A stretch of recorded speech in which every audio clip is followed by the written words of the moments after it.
Shortcut number 2 ये है कि अगर एक पैराबोला है आपके पास y² = 4ax और पैराबोला के ही वर्टेक्स से पास होने वाली एक स्ट्रेट लाइन है, और वो जो स्ट्रेट लाइन है उसकी इक्वेशन में अज्यूम कर लेता हूं y = mx।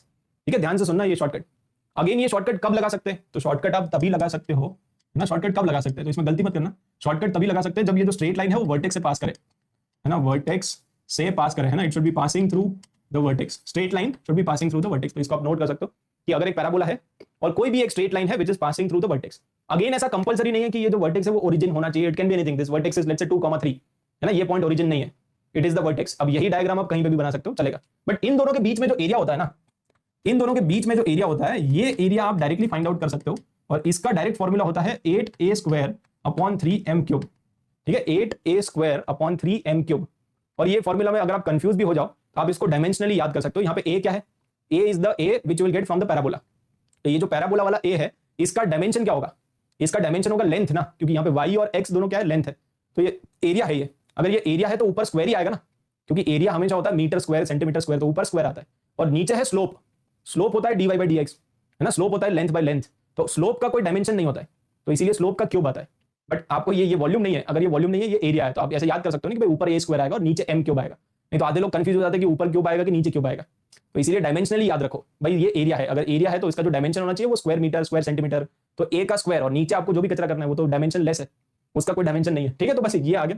तो ये आप डायरेक्टली यूज कर सकते हो अगर कोई भी एक पैराबोला है। अगेन ओरिएंटेशन कुछ भी हो सकता है, कोऑर्डिनेट्स ऑफ द वर्टेक्स कुछ भी हो सकता है, you can always use this shortcut, हर जगह आप ये अप्लाई कर सकते हो। ये जो स्ट्रेट लाइन है उसका स्लोप है m, है ना, स्ट्रेट लाइन का स्लोप है m, और a is the a of the parabola. जो कंपेयर करके आएगा वहां से आप a निकालोगे और इसमें पुट कर दोगे तो यू गेट द आंसर।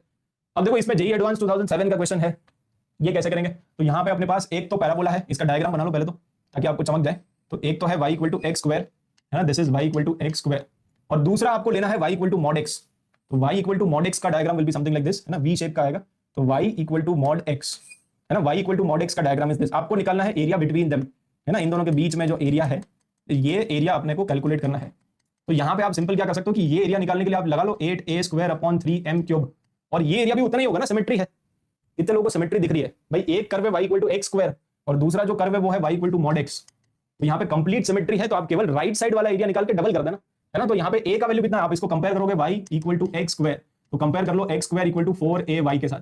तो a का वैल्यू आपको दिख रहा है 4a का वैल्यू 1 है, तो a का वैल्यू 1/4 दिख गया होगा, है ना, सिंपल। आप तो बेसिकली इसमें भी क्या किया करोगे, इधर जो भी कोएफिशिएंट है उसको 4 से डिवाइड कर दो तो ऑटोमेटिकली आ जाएगा। तो a का वैल्यू और स्लोप कितना है, ये जो लाइन है ना ये है y = x, ये वाली जो लाइन है ये बेसिकली है y = x, this line is y = x and this line is y = -x। तो अल्टीमेटली आप क्या करोगे, इसका स्लोप ले लो, स्लोप कितना है, इस लाइन का स्लोप है 1, तो वैल्यूज पुट कर दो 8 × 1/4 × 1/4, ठीक है, और नीचे आ जाएगा 3 × 1 का क्यूब, और ये निकाल के इसका डबल कर देना, ठीक है, ये निकाल के इसका डबल, तो अल्टीमेटली ये सब कैंसिल हो जाएगा और आपके पास आ जाएगा 1/3। तो इसका जो फाइनल आंसर है दैट इज 1/3। अंडरस्टूड, 1/3 आ जाएगा डबल करने के बाद, तो फाइनल आंसर इज 1/3, क्योंकि डबल भी करोगे ना तो ये 1/6 आएगा एक एरिया, 1/6 1/6, तो 1/6 का double, so that will be 1/3। Understood all of you, ठीक है। तो